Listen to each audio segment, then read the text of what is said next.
Substation మనకు ఎప్పటి నుంచో సబ్స్టేషను మరి మహిళా మండలి బిల్డింగ్ ఎప్పటి నుంచో అని మనం అనుకుంటున్నాము. పోయిన జనవరి 30 నాడు ఇక్కడికి వచ్చినప్పుడు మన ఎమ్మెల్యే గారు వచ్చినప్పుడు చెప్పడం జరిగింది. తను కూడా అప్పుడు వెంటనే నేను మీకు ఇస్తా అని చెప్పిండు. అప్పుడు మార్చి వరకు అంటే ఇచ్చిండు, కానీ అప్పుడు ఎలక్షన్ కోడ్ రూట్ల దాని ఇప్పటిదాకా కూడా దాని ఫౌండేషన్ వేయలేదు. అప్పటి నుంచి ఇప్పుడు ఇచ్చింది. సబ్ స్టేషన్ కూడా మనము బాగా రోజుల నుంచి మనం ఒక 7-8 సంవత్సరాల నుంచి మనకు సబ్ స్టేషన్ కావాలని అనుకుంటున్నాం. అది ఇంతవరకు కూడా మనకి ఇది కాదు. అన్న రాగానే అదే రోజు కూడా సబ్ స్టేషన్ కావాలని చెప్పినాం. సబ్ స్టేషన్ కూడా నేను చేస్తా, ఖచ్చితంగా ఇస్తానని చెప్పి మనకు సంవత్సరం లోపలనే అన్న శాంక్షన్ చెప్పించి ఇచ్చేసిండు. మరి అదేవిధంగా మనకు మహిళా మండలి బిల్డింగ్ అని అన్నాము. సబ్ ప్లాన్ కింద మనకు రోడ్లు ఎస్సీ కాలంలో రోడ్లు ఇప్పటి వరకు కొన్ని ఉన్నాయి, ఇప్పటిదాకా మొత్తం లేవు. దానికి 20 లక్షలు కూడా అడగగానే దానికి ఇచ్చాడు. మన బీసీ కాలంలో కూడా అడగగానే 15 లక్షలు కూడా రోడ్లు మంజూరు చేసి ఇవ్వడం జరిగింది. అదేవిధంగా ఇంకా కూడా అన్నకు అడుగుతున్నాం, మాకు డబుల్ బెడ్రూమ్లు ఉన్నాయన్న, డబుల్ బెడ్రూమ్లు కూడా కంప్లీట్ చేసి మీరు ఇస్తే బాగుంటుంది. అది ఎందుకంటే మరి కంప్లీట్ అన్నా చేద్దాము, లేకుంటే బెనిఫిషియర్స్ కానీ వచ్చినప్పుడు ఇచ్చేసి మా దగ్గర 12 ఎకరాలు తీసుకొని కూడా ఇప్పుడు దాదాపుగా 93లో తీసుకున్న భూమి, అది కాంగ్రెస్ గవర్నమెంట్లోనే అప్పుడు తీసుకున్నది ఉన్నది. అప్పుడు సీనన్న పీరియడ్లో అప్పుడు ఇచ్చేసుకున్నది అంతా మరి చేసుకున్నదని ఇస్తే బాగుంటుంది అని చెప్పేసి అన్నకు ఇది చేస్తున్నాము. అదేవిధంగా మాకు డబుల్ రోడ్ అన్న లాస్ట్ చిరకాలకు ఒక కోరిక అన్నట్టు అన్న, ఇప్పుడు మీ అన్నయ్య మాకు సబ్ స్టేషన్ కూడా అవుతుందని కూడా కళ్ళ కూడా అనుకోలే. ఎందుకంటే ఇప్పటిదాకా చేస్తారు, ఎవరు కూడా వేయలే. మీరు అనగానే ఇచ్చిండు. మీకు అన్న, మీకు మా విలేజ్ తరఫున మీకు ధన్యవాదాలు తెలుపుతున్నామన్నా. అదేవిధంగా డబుల్ రోడ్ కూడా అన్న, మేము వచ్చే నుంచి అదే కూడా అంటున్నాం, మా విలేజ్కి డబుల్ రోడ్ కూడా మంజూరు చేపిస్తున్నామని అన్నారు. ప్రపోజల్ పెట్టినామన్నారన్న, తొందరగా మాకు అది చేపించి ఇస్తారని ఇచ్చేస్తారని చెప్పేసి అది కోరుతున్నాం. విలేజ్లో పలు అభివృద్ధి కార్యక్రమాలకు మీ గ్రామానికి రావడం జరిగింది. ఎన్నికలప్పుడు చెప్పడం జరిగింది, మీరు అందరు కూడా మరి కాంగ్రెస్ పార్టీకి ఓటేయండి, గెలిపియండి, తప్పకుండా మీ గ్రామాన్ని అన్ని విధాలుగా అభివృద్ధి చేస్తామని చెప్పడం జరిగింది. గెలిచిన తర్వాత నేను మీ గ్రామానికి వచ్చినప్పుడు ఇక్కడ మన హాస్పిటల్ ఇనాగ్రేషన్కి వచ్చిన ఆ రోజు మీటింగ్ పెట్టినప్పుడు మీరు 2-3 అంశాలు చెప్పారు. ఒకటి, మీకు మహిళలందరూ కూడా మేము చాలా పెద్ద ఎత్తున ఇక్కడ ఎంత దగ్గర 1000 మంది ఉన్నారా మహిళలు? 2000 ఎన్ని సంఘాలు ఉన్నాయి? అదే 100 గ్రూపులు ఉన్నాయి, 1000 మంది ఉన్నాము. మేము ఎక్కడ మీటింగ్ పెట్టుకోవాలో మాకు స్థలం లేకుండా, అంటే హాల్ లేదు అని అంటే అదే రోజు మీకు చెప్పడం జరిగింది, నేను ఖచ్చితంగా మీకు మహిళా భవన్ కట్టిస్తామని చెప్పి. తర్వాత సబ్ స్టేషన్ అడిగినారు. అదేవిధంగా మరి ఇంకా సబ్ సెంటర్కు మన ఏదైతే హెల్త్ సెంటర్కు అది మనకు కొంచెం అంటే పెద్ద కట్టిండ్రు, ఇంకా దానికి తక్కువ పడుతున్నాయంటే అది కావాలన్నారు. ఇంకా రోడ్స్ అన్నారు, డ్రైనేజీలు అన్నారు. అదేవిధంగా మరి కొంతమంది ఇప్పుడు అయితే వాళ్ళు శ్మశానం వాటికి అడిగిండ్రు, మళ్ళీ ఇక్కడ ఈ డబుల్ రోడ్ అడిగిండ్రు. సో అదే కాకుండా ఇక్కడ ఇందిరమ్మ ఇండ్ల గురించి కొన్ని అడిగిండ్రు. సో ఇవాళ మేము గెలిచి ఒక 16 నెలలు అయింది. దాంట్లో ఒక 4 నెలలు ఎన్నికల కోడే పోయింది. మేమున్న 12 నెలల టైములో మీ నాల్కల్ గ్రామానికి ఇవాళ సబ్స్టేషన్తో పాటు ఏది ఇలా సబ్స్టేషన్తో పాటు మీకు ఒకటి వాటర్ కొరకు, తర్వాత మొత్తం ఏంటంటే ఒక నాల్కల్కే ఇలా 3 కోట్ల పైన వచ్చింది. తర్వాత సో ఇవాళ అన్నీ ఒక్కొక్కటి సాల్వ్ అవుతూ ఉన్నాయి. మనకి ఇవాళ సబ్స్టేషన్ వచ్చింది, మహిళా భవన్ వచ్చింది, అది హాస్పిటల్ కంప్లీట్ అయిపోయింది, చాలా సీసీ రోడ్స్ డ్రైన్స్ అయిపోయినాయి. దగ్గర 60 లక్షల రూపాయలు ఓన్లీ సీసీ రోడ్స్ డ్రైన్స్కే.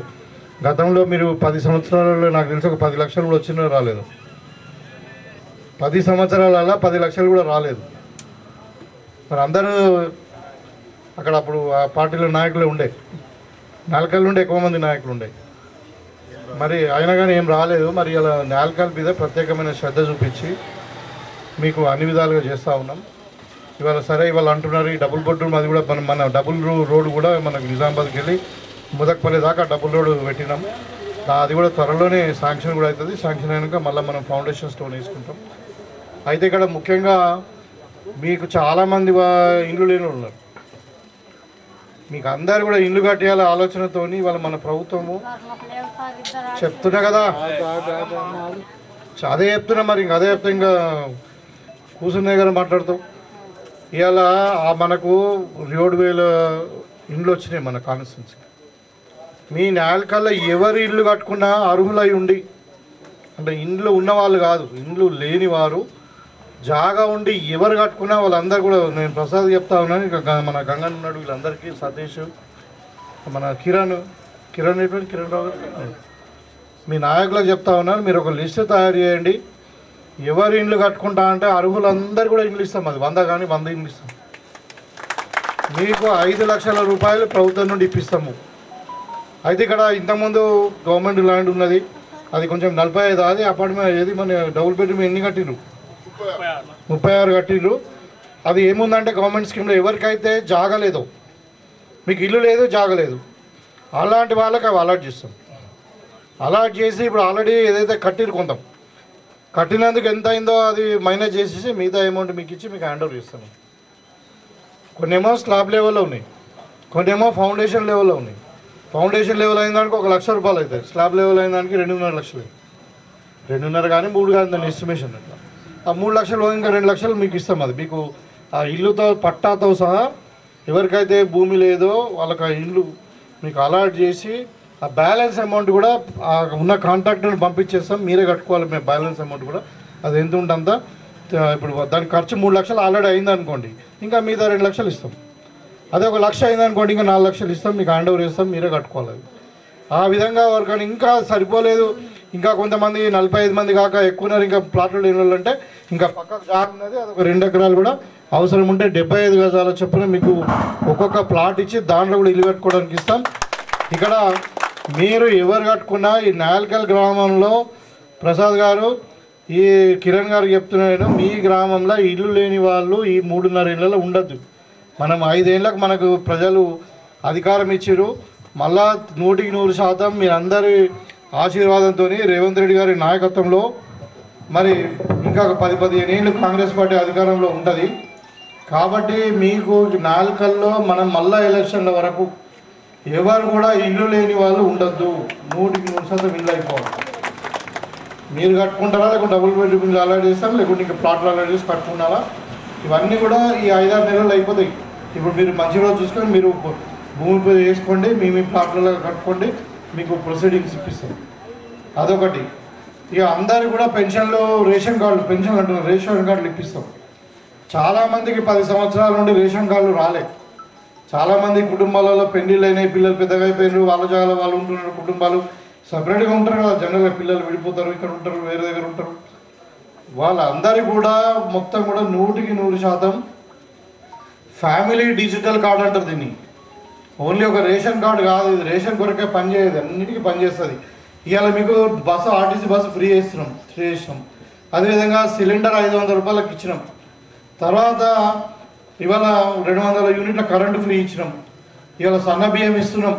ఇంకా రాబోయే కాలంలో సన్న బియ్యంతో పాటు ఎవరికైతే ఈ పేదరికంలో ఉన్నారో వాళ్ళందరూ కూడా ఇంతకుముందు మన రాజశేఖర రెడ్డి గారి టైంలో ఏమేమి ఇస్తుంటే మేము 5-6-7-8 ఐటమ్లు ఇస్తుంటాం. ఉప్పు, కారము, చింతపండు, నూనె, పప్పు అన్నీ. అవి కూడా మన ప్రభుత్వం రాబోయే కాలంలో ఇవ్వబోతున్నది. దానికి కూడా పనిచేస్తుంది, ఆరోగ్యశ్రీకి పనిచేస్తుంది, మీరు ఇందిరమ్మ ఇళ్ళకి పనిచేస్తుంది. అక్కడ ఫ్యామిలీ డిజిటల్ కార్డ్ అంటారు. దాంట్లో ఎట్లుంటుంది, అది స్మార్ట్ కార్డ్ అనమాట. ఆర్టిఫిషియల్ ఇంటెలిజెన్సీ వాడుకొని దాన్ని తయారు చేస్తారు. ఒక మేళ మీ ఇంట్లో ఆడబిడ్డ ఇప్పుడు ఉంది, 1 సంవత్సరం తర్వాత పెళ్ళి అయితే అత్తగారింటికి పోతుంది, ఆటోమేటిక్గా ఇక్కడ కట్ అయిపోతుంది, అక్కడ ఎంటర్ అయిపోతుంది. ఈ అంతా ఉండదు. ఇక మీ ఫ్యామిలీలో ఎంతమంది ఉన్నారో అంతమందికి ఉంటుంది. మళ్ళీ ఇవాళ మేము సన్నబియ్యం ఇస్తూ ఉన్నాం. మీకు తెలుసు కదా, సన్నబియ్యం వస్తున్నాయి కదా, గతంలో ఇచ్చిరా. మనం దొడ్డు బియ్యం ఇస్తే ఎవరైనా తిన్నామా? కేసీఆర్ ఏమో సన్నబియ్యం తినడు, మీకేమో దొడ్డు బియ్యం ఇచ్చింది. మరి ఇప్పుడు అట్లా కాదు, ఇది ఒక పేదోళ్ళ కళ. ఇప్పుడు నేను ఏం బియ్యం తింటానో, మన ముఖ్యమంత్రి గారు ఏం బియ్యం తింటారో, అదేవిధంగా ఇక్కడ పక్కన కూర్చున్నాం మన పెద్ద రైతు ప్రసాద్, వీళ్ళందరూ కూడా వేదిక మీద ఉన్న వాళ్ళు, ఇప్పుడు శేఖర్ గౌడ్ గారు కానీ వీళ్ళందరూ ఏదైతే సన్న బియ్యం తింటారో ప్రతి పేదవాడు సన్న బియ్యం తినాలని ఇవాళ ఒక్కొక్క మనిషికి 6 కిలోల చొప్పున 52 రూపాయలకు కిలో కొని ప్రభుత్వం మీకు ఉచితంగా ఇస్తుంది. ఫ్యామిలీలో ఎంతమంది అని ఉండాలి, 6 ఉంటే 36 కిలోలు, నలుగురు ఉంటే 24 కిలోలు, 10 మంది ఉంటే 60 కిలోలు. కడుపు నిండా 3 పూటలు సన్నబియ్యం తినడానికి మీకు సన్నబియ్యం ఇస్తున్నాము. ఇవాళ రాబోయే కాలంలో ఇంకా వేరే ఐటమ్స్ కూడా ఇస్తామని చెప్తున్నాము. ఇవాళ మీకు అన్ని మహిళా శక్తికి అయితే ఇక మీకు అందరూ కూడా తెలుసు.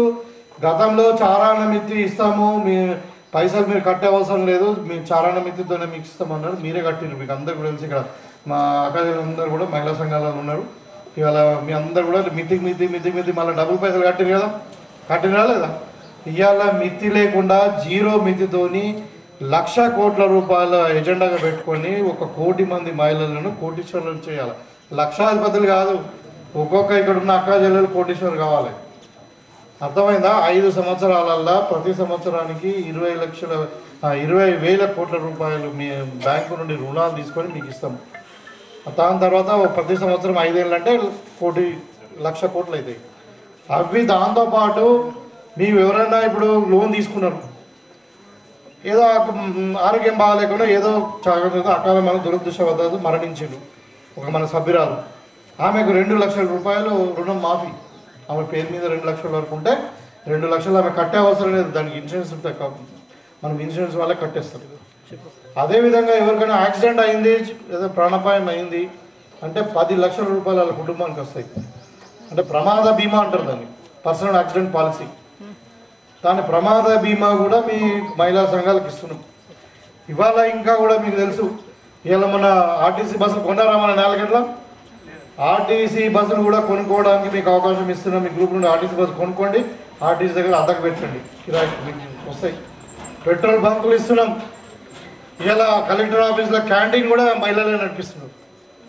ఇవాళ మీరు ఉత్పత్తులు తయారు చేసారు, మీరు బెల్లంతో ఒక మన తెలంగాణ వంటకాలను తయారు చేసారు. అది ఇక్కడ అమ్మాలంటే తక్కువ ధర వస్తుంది. అదే మీరు హైదరాబాద్లో అమ్మితే ఇక్కడ 5 రూపాయలు ఉన్నది, ఇక్కడ 50 రూపాయలు అమ్మబోతుంది.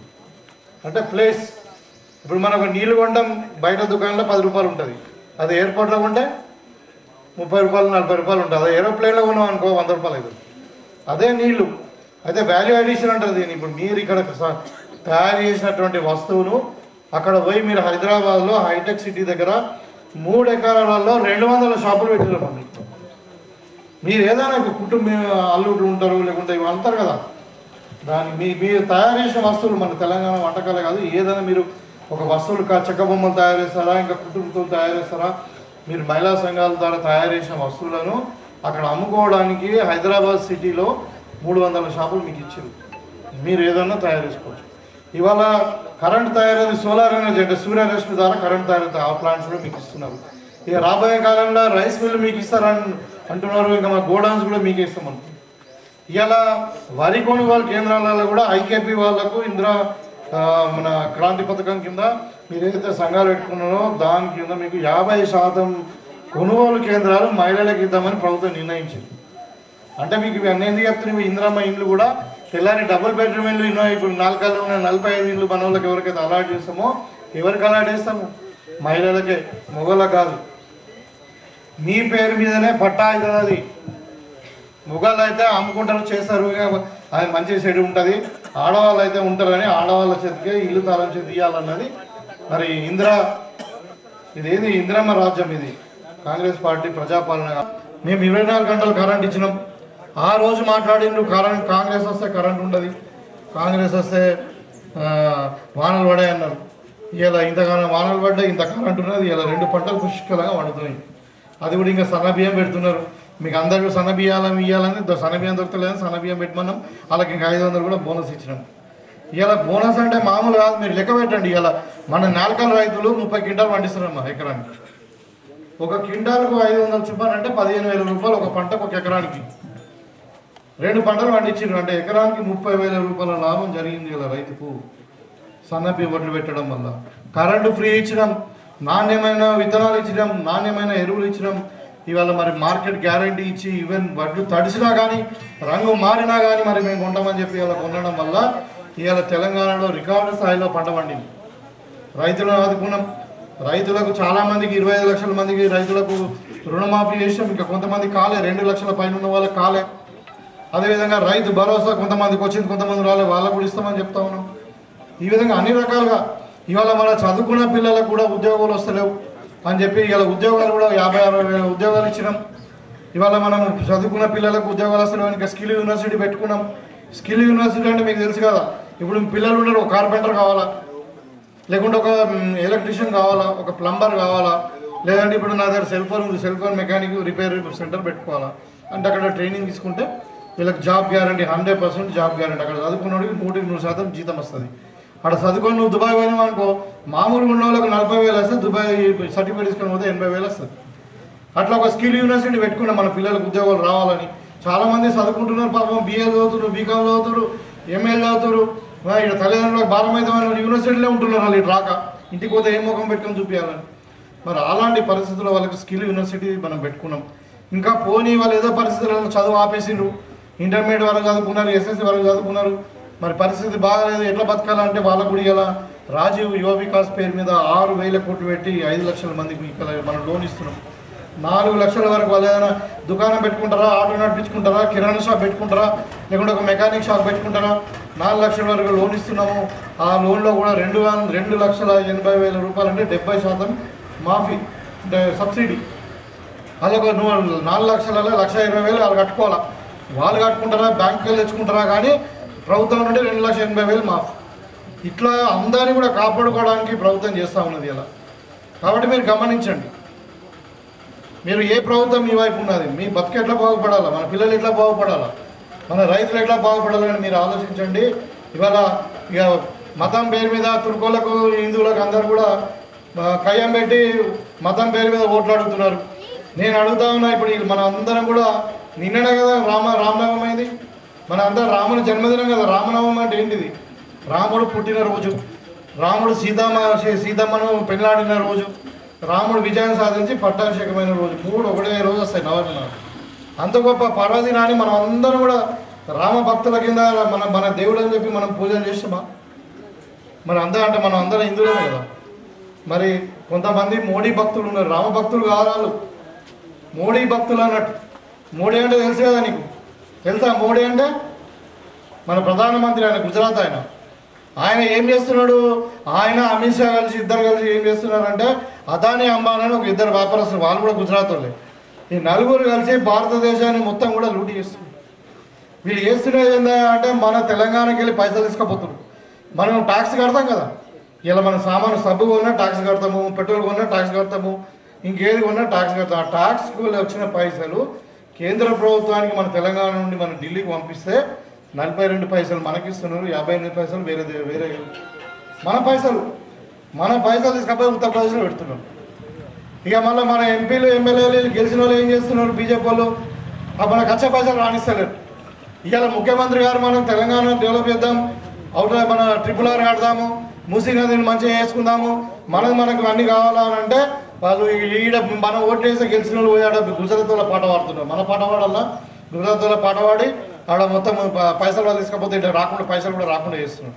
ఎందుకంటే వాళ్ళకి ఇష్టం లేదు, కాంగ్రెస్కి మంచి పేరు రావాలా, మరి కాంగ్రెస్ తెలంగాణ బాగుపడితే మళ్ళీ కాంగ్రెస్ పార్టీకి మంచి పేరు వస్తుంది అని చెప్పి ఓర్వలేక ఇలా TRS వాళ్ళు బీజేపీ వాళ్ళు కలిసి కుట్రవాణి కాంగ్రెస్ను బదనాం చేసే కార్యక్రమం చేస్తున్నారు. ఏదైనా మనకు రావాల్సిన ఫండ్ కూడా రాకుండా చేస్తున్నారు. మన తెలంగాణ ఏర్పడి 11 ఏళ్ళు అయింది అలాంటి. అప్పుడు ఒక బిల్లు పెట్టారు, ఆంధ్రప్రదేశ్ రీఆర్గనైజేషన్ బిల్ అనేది. ఆంధ్రప్రదేశ్ తెలంగాణ విడిపోయేటప్పుడు ఇప్పుడు మన కుటుంబం అన్నదమ్ములు విడిపోతారు, ఏం చేస్తారు? పెద్ద మనుషులు 4 కూర్చోబెట్టుకొని ఒక ఉత్తరం ఒక రాసుకుంటారు, లెటర్ మధ్యవర్తి కింద రాసుకుంటారా, ఈ పొలం నాకు, ఈ పొలం నీకు, ఇంట్లోకి 3 రూములు నీకు, 3 రూములు నాకు అనుకుంటారా లేదా? అలాంటిది రీఆర్గనైజేషన్ బిల్ ఏదైతే ఉన్నదో పార్లమెంట్లో పెట్టినటువంటి బిల్లు ఇలా 11 సంవత్సరాల తర్వాత కూడా అమలు కావట్లేదు. ఎవరున్నారు అక్కడ? 11 సంవత్సరాల నుండి బీజేపీ గవర్నమెంటే ఉంది కదా. కాబట్టి ఈ తెలంగాణ వ్యతిరేకులను, తెలంగాణను అభివృద్ధిని అడ్డుకునే వాళ్ళను, ఈ మోడీ భక్తులను, ఈ గుజరాత్ యొక్క ఈ గులాములను మీరు నమ్మకండి. దేవుడు అందడి వారు, వాళ్ళకొక్కరే సొత్తు కాదు. నాకు దేవుడు, నేను రామభక్తుని, మీరు రామభక్తులు. కాబట్టి దేవుడికి రాజకీయానికి సంబంధం లేదు. ఇవన్నీ వాళ్ళు లేనిపోని పెట్టి మరి మనం మభ్యపెట్టి ఓట్లు దాడుకునే ప్రయత్నం చేస్తూ ఉన్నారు. ఇవాళ మన అరవింద్ ఉన్నాడు ఎంపీ, 2 సార్లు గెలిచిండు. 2 సార్లు గెలిచిందా లేదా? మరి మీ నేలకలకి ఎన్నిసార్లు వచ్చింది? మీకు ఎన్ని రూపాయలు తెచ్చినా మరి మీ లీడర్ అని చెప్పమను. ఇక్కడ ఉన్నాడు కదా మాజీ సర్పంచ్, మరి మాజీ ఎంపీటీసీ వీళ్ళందరూ ఉన్నారు కదా ప్రతినిధులు. మరి 10 ఏళ్ళలో 1 రూపాయి వచ్చిందా? ఇవాళ నేను చెప్తాను, నేను 15 ఏళ్ళలో ఏమేం చేసినా నాలుకలకు. ఇవాళ 15 ఏళ్ళలో నేను గెలిచినాక ఏమేం చేసినా నేను చెప్తా. మరి అది మనకు పని చేసేటోడు కావాలా. మీరు గట్టిగా మాతో నిలబడండి, మీరు కొట్లాడి పని తీసుకోండి. అదే నేను చెప్పదలుచుకున్నా. నేను మీ మనిషిని, మీ యొక్క బిడ్డలాగా మీ తమ్ముళ్ళలాగా మేము ఆత్మరాత్రి మీకు అందుబాటులో ఉంటాం. ఎక్కడ ఉన్న నిజామాబాద్లో ఉంటాను నేను. అందరు నాయకుల్లాగా హైదరాబాద్లో ఉండా. మాకు ఇప్పుడు దవాఖాన కూడా ఇంతకుముందు మీకు తెలుసు కదా, దవాఖాన కూడా బంద్ చేసిన. వేరే దందనే లేదు ఇక నాకు. పబ్లిక్లో తిరుగుడు, వేరే కష్టం ఉంటే నా చేతులు అయితే సాయం చేయడం అంతే. కాబట్టి మీకు కూడా మంచి నాయకత్వం ఉంది గ్రామంలో. ఇటు నాలుకల్ ప్రసాద్ గారు, అటు కిరణ్ గారు, మరి ఇటు మన గంగన్న కానీ, మన సతీష్ కానీ, వీళ్ళందరూ కూడా ఉన్నారు. చాలా నాయకత్వం లోపం లేదు. మళ్ళీ ఇంకా మీకు ఏది కావాలంటే అది చేసి పెడతాం. నాలుకల్ గ్రామాన్ని ఆదర్శ గ్రామంగా తీర్చిదిద్దుతాం అని తెలియజేస్తూ మరి మళ్ళీ వస్తాం. ఈ త్వరలోనే మరి దేవుని దయతో రోడ్డు కూడా ఈ సాక్షి అయితే మళ్ళీ వద్దాం. ఒక పెద్ద ప్రోగ్రాం పెట్టుకుందాం సాయంత్రం పూట ఈ రోడ్డు ఫౌండేషన్ వేసుకున్నప్పుడు.